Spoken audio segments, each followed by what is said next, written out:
Hello friends, स्वागत है आपका अपनी चैनल ग्रेसफुल फार्मा में। सो आई होप आप सभी अपनी स्टडी अच्छी तरह से कर रहे होंगे।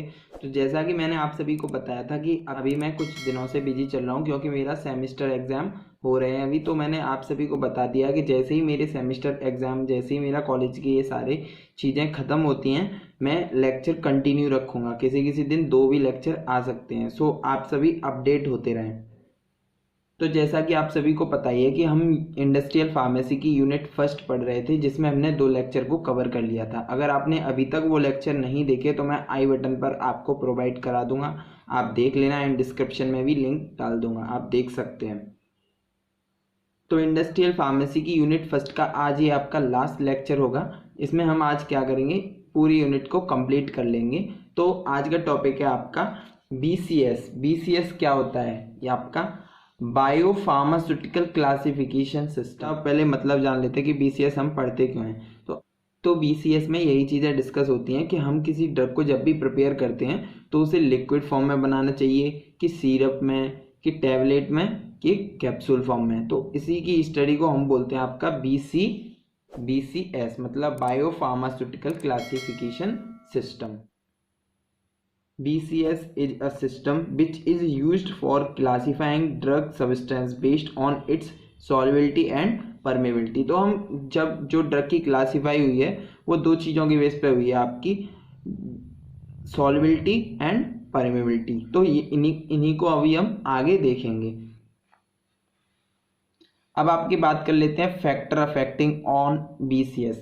आपकी जो BCS होता है, बायो फार्मास्यूटिकल क्लासिफिकेशन सिस्टम, इसके फैक्टर अफेक्टिंग क्या होते हैं? तो बेसिकली फैक्टर अफेक्टिंग में इसके बस 2 ही आते हैं, आपके सॉल्युबिलिटी एंड परमेबिलिटी। इन्हीं के बेस पे हम क्या करते हैं, ड्रग को प्रिपेयर करते हैं कि आपकी जो ड्रग है वो मैक्सिमम अमाउंट में सॉल्युबल है कि नहीं है, उसकी परमेबिलिटी कैसी है, एब्जॉर्ब कैसे हो रही है वो। तो इसी की स्टडी हम आपके BCS में देखते हैं। तो अब फैक्टर अफेक्टिंग की बात कर रहे हैं हम। तो सॉल्युबिलिटी में क्या पढ़ते हैं, आपका the maximum amount of solute dissolve in a given solvent under the standard condition of temperature, pressure and pH। इसका आपका जो pH होता है, आपकी जब भी ड्रग प्रिपेयर की जाए तो 1 से 7 के pH में आपकी ड्रग का आनी चाहिए। और आपकी जो ड्रग होती है वो सॉल्वेबल 250 ml में डिजॉल्व होनी चाहिए। तो जैसे कि आप सभी को ये दिख रही है, इस सॉल्वेबिलिटी क्या होता है, जो सल्यूट होता है और सॉल्वेंट मिला के आपके मैक्सिमम अमाउंट में आपका एक सोल्यूशन बनता है, उसे हम क्या बोलते हैं, सॉल्युबिलिटी बोलते हैं। और उसकी pH कितना होना चाहिए आपका, 1 से लेके 6.8, या आप बोल सकते हैं सीधे 1 से लेके 7 होना चाहिए। परमेबिलिटी की बात करें तो permeability of the drug to pass the biological membrane which is lipophilic. Highly permeable होती हैं, वो एक्सटेंड करती हैं एब्जॉर्प्शन इन ह्यूमन डिटरमाइन 90%। ठीक है, आपकी जो परमेबिलिटी, जैसे कि आपकी एग्जाम्पल के मैंने देखो, ये मैंने डायग्राम के थ्रू कुछ बताना है। ये ब्लड वेसल्स होती है आपकी, ब्लड में ये आपका क्या हो रहा है, ब्लड फ्लो हो रहा है आपका यहाँ पे। ठीक है, ये कोई ड्रग है तो ये क्या करती है, ये किसको क्रॉस करके आती है, आपकी बायोलॉजिकल, यहाँ पे एक मेम्ब्रेन लेयर प्रेजेंट होती है, उसे क्रॉस करके आपका ब्लड के अंदर आती है। जब आपकी जो ब्लड होता है वो एब्जॉर्ब करता है, देन आपके जिस जगह मतलब पहुंचाना है उस जगह ड्रग को परमेबल करता है, एब्जॉर्ब करता है मतलब। अब इसकी देखो, अभी हमने बताया था कि आपकी जो BCS होती हैं वो ड्रग्स आपकी 4 कैटेगरी में डिवाइड की जाती हैं, 4 क्लासेस में डिवाइड की जाती हैं। तो हम देखते हैं यहाँ पे BCS classification system of drug. तो आपकी ड्रग होती है BCS की, BCS से जो ड्रग प्रिपेयर की जाती हैं उनको 4 कैटेगरी बोल सकते हैं, या 4 क्लास में डिवाइड किया गया है। जो आपको चार्ट दिख रहा है, इसमें हम क्या करते हैं, ड्रग की डोजेस फॉर्म को डिसाइड करते हैं कि किसी ड्रग की डोजेस फॉर्म को हम किस फॉर्म में बना सकते हैं, इंजेक्शन बना सकते हैं या सिरप या कैप्सूल। तो आप सभी इस टेबल को अच्छी तरह से याद कर लेना, ये मोस्ट इंपोर्टेंट टेबल है आप सभी के लिए।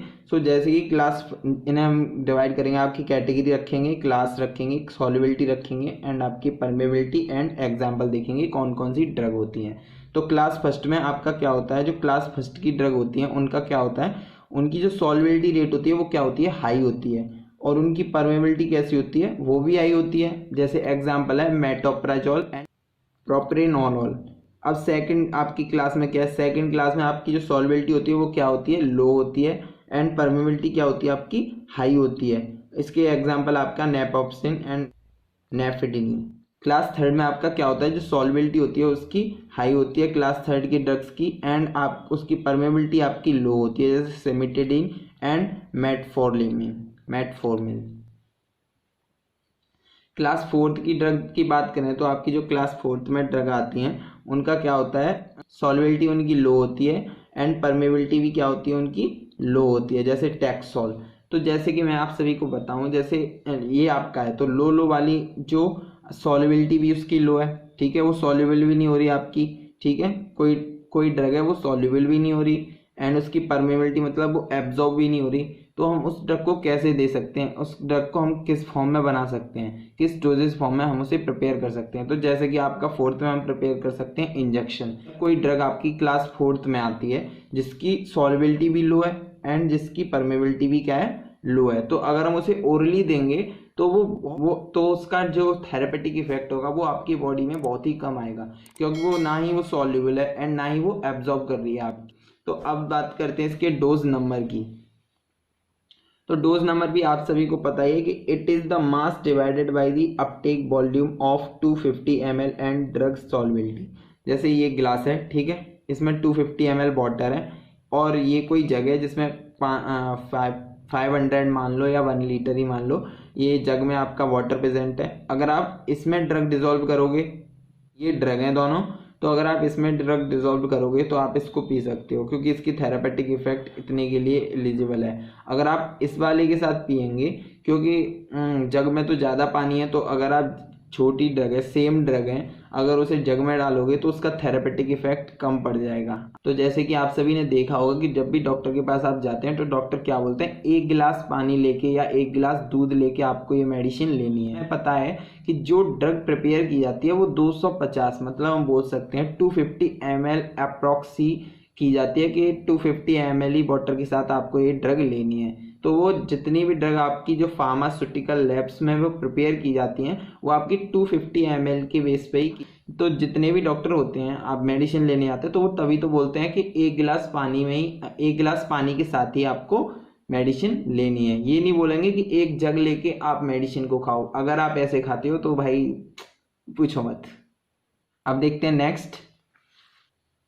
क्लास फर्स्ट में आता है both absorption and dissolution number is high, या हम बोल सकते हैं रैपिडली। तो अभी आपने देखा था कि आपकी जो क्लास फर्स्ट में जो सॉल्युबिलिटी और परमेबिलिटी थी वो क्या थी, आपकी हाई थी। तो वो क्या करेंगी, जब हाई होंगी तो अपना जो थेरेपेटिक इफेक्ट होगा, जो थेरेपेटिक एक्शन होगा वो आपकी बॉडी में जल्दी दिखाएंगी, रैपिडली शो कराएंगी आपको। तो हम उससे कौन कौन सी चीज़ें बना सकते हैं, उनसे हम आपकी टैबलेट बना सकते हैं, जो ओरल रूट से जितनी भी डोजेस फॉर्म आपकी जाती हैं। ये एग्जाम्पल में आपका पैरासीटामोल हो गया, इसे हम PCM भी बोलते हैं, एंड आपका मेटोप्राजोलो। तो सेकंड क्लास की बात करें तो ड्रग एब्जॉर्प्शन रैपिडली या high but low dissolution and low solubility. तो अभी हमने देखा था कि आपका सेकंड क्लास में क्या हो रहा था, उसकी सॉल्युबिलिटी क्या हो रही थी, कम हो रही थी, और परमेबिलिटी क्या हो रही थी, हाई हो रही थी। तो इसलिए वो एब्जॉर्ब क्या करेगी, एब्जॉर्ब तो जल्दी से हो जाएगी, रैपिडली करेगी, पर लेकिन वो डिजोल्व बहुत कम ही होगी। तो उसकी सॉल्युबिलिटी क्या होगी, वो सॉल्युबल बहुत कम ही होगी आपकी।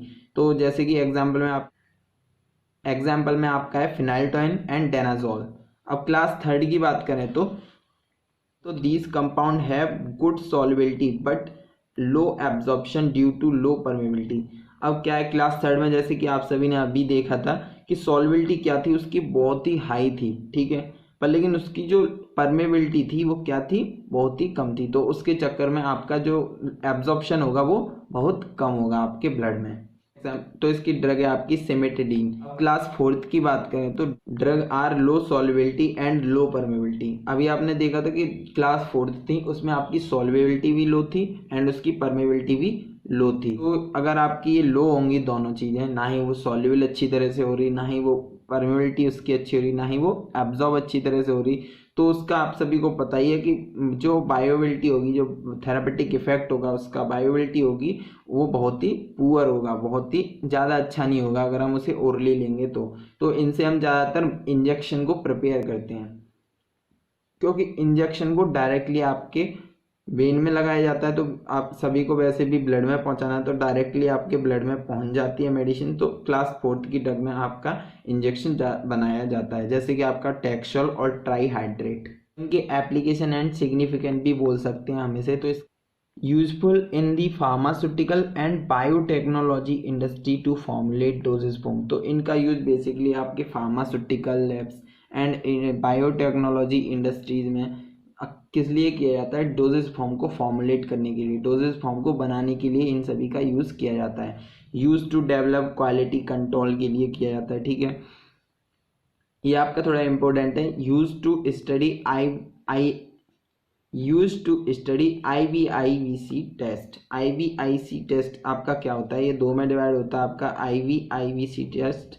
ये क्या होता है, फर्स्ट आपका होता है विट्रो एंड वीवो। ये एक दूसरे के ऊपर कॉलरेशन करते हैं। जैसे कि विट्रो में आपका क्या होता है, विट्रो हम किसे बोलते हैं, जो आउटसाइड दी बॉडी, जो आपकी बॉडी के बाहर होता है। क्या होता है आपका बॉडी के बाहर, सोल्यूशन होता है, ठीक है। एंड वीवो क्या होता है, आपकी इनसाइड दी बॉडी। तो जब आप ड्रग को खाते हैं तो क्या होता है, आपकी वो एब्जॉर्ब होती है, ठीक है। तो अब इसके नेक्स्ट टॉपिक को देख लेते हैं, formulation consideration in development of solid dosage form. तो जैसे कि आपने अभी नेक्स्ट सिलेबस जब आपने देखा होगा तो ये भी टॉपिक आपका लास्ट में प्रेजेंट है। इसके अंदर देखें तो जो प्री फॉर्मेशन होता है आपका सॉलिड डोजेज फॉर्म का, वो कैसे डेवलप किया जाता है। सॉलिड, ये वही चीज़ें जो आपने अभी प्रीवियस लेक्चर थे उनमें पढ़ रखी थी, देखो अभी आपको पता चल जाएगा।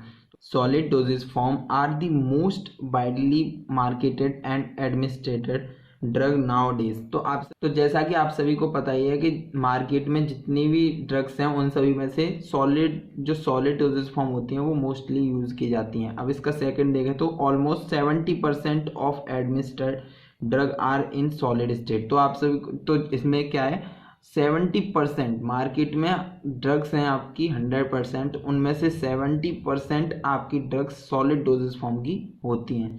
तो it is preferred by the pharmaceutical companies due to its high safety. इनका जो प्रीफर किया गया उन्हें फार्मास्यूटिकल कंपनी को किया गया क्योंकि वो हाई सेफ्टी से इसे प्रिपेयर करती हैं and low cost per provide कराती हैं। अब इसकी कुछ आपकी जो pre formation studies on solid dosage form. अब प्री फॉर्मेशन स्टडी हम सॉलिड डोजेज फॉर्म की कैसे करते हैं, ये सारी क्लासेस आप सभी ने पढ़ रखी हैं प्रीवियस लेक्चर में। अगर अभी तक नहीं देखा तो आप सभी जाके देखें उसे, ठीक है। तो आप सभी को ये सारी चीज़ें समझ में आ जाएंगी। तो इनके अंदर आपकी जो प्री फॉर्मेशन की स्टडी सॉलिड डोजेज फॉर्म की कैसे की जाती है, आपकी ऑर्गेनोलेप्टिक प्रॉपर्टीज, ठीक है, ये पढ़ रखा है। Purity, particle size, shape, surface area, solubility, stability studies, density and आपका क्रिस्टल प्रॉपर्टीज एंड पॉलीमॉर्फिज्म। तो ये सारी चीज़ें आप सभी ने प्रीवियस लेक्चर में पढ़ ली हैं। अब इसका नेक्स्ट टॉपिक है pre formulation consideration in development of parenteral dosage form. Parenteral dosage form भी आप सभी ने पढ़ रखी हैं, ठीक है। तो पेरेंटल डोजेज फॉर्म को आपको दो में डिवाइड किया गया है क्योंकि ये ग्रीक वर्ड था पेरेंटल, तो उसे दो में डिवाइड किया गया आपका पैरा एंड एंटर। पैरा मतलब आउटसाइड एंड एंटर मतलब इंस्टाइड, ठीक है। तो इसके अंदर आपकी कुछ क्लासेस आती हैं जैसे बल्क कैरेक्टर। बल्क कैरेक्टर के अंदर ये भी आप सभी ने पढ़ रखा है। बल्क कैरेक्टर के अंदर क्या होता है आपका, इट इंक्लूड्स पार्टिकल साइज होता है, पाउडर की फ्लो प्रॉपर्टी देखते हैं एंड उसका पॉलीमॉर्फिज्म देखते हैं, क्रिस्टलाइजेशन देखते हैं उसका। और बस सेकंड है इसका सॉल्युबिलिटी स्टडी। सॉल्युबिलिटी स्टडी कैसे करते हैं, किस बेस पे करते हैं, ये सभी आप सभी ने पढ़ रखे हैं, ठीक है। इट इंक्लूड पीके डिटर्मिनेशन पढ़ लिया है, कॉमन आयन इफेक्ट पढ़ लिया है, पार्टीशन कोफिशिएंट पढ़ लिया है। अभी तक नहीं पढ़ा तो मैं आई बटन पर प्रोवाइड करा दूंगा, आप अभी भी देख सकते हैं, ठीक है। ज़्यादा कुछ नहीं लिखना है इनमें, थोड़ा थोड़ा इनकी और डेफिनेशन बढ़ा के लिखनी है जो आप लिख सकते हैं क्योंकि आपको याद हो गए होंगे अब तो। सो अब इसकी थर्ड है आपकी stability study. It includes solution stability and solid state stability. Spectroscopy में आपके कौन कौन से आते हैं, यूवी स्पेक्ट्रोफोटोमेट्री आता है and IR spectrophotometry and X rays. Microscopy की बात करें तो इसके अंदर in this method the substance check under microscopic for information about shape, thickness, particle size. जैसा कि आप सभी को पता ही है माइक्रोस्कोप के अंदर हम क्या देखेंगे, उसकी एग्जामिनेशन करेंगे, उसे चेक करेंगे कि उसका शेप कैसा है, उसकी थिकनेस कैसी है, पार्टिकल साइज कैसा है। सो आई होप आप सभी को आज का लेक्चर समझ में आया होगा। सो प्लीज़ लाइक करें एंड शेयर करें एंड चैनल को सब्सक्राइब करना ना भूलें। ओके, कोई क्वेरी हो तो मुझे कमेंट बॉक्स में बताएं, मैं उसे सॉल्व करूँगा। मिलते हैं नए सब्जेक्ट के साथ। Thank you, stay safe, good bye.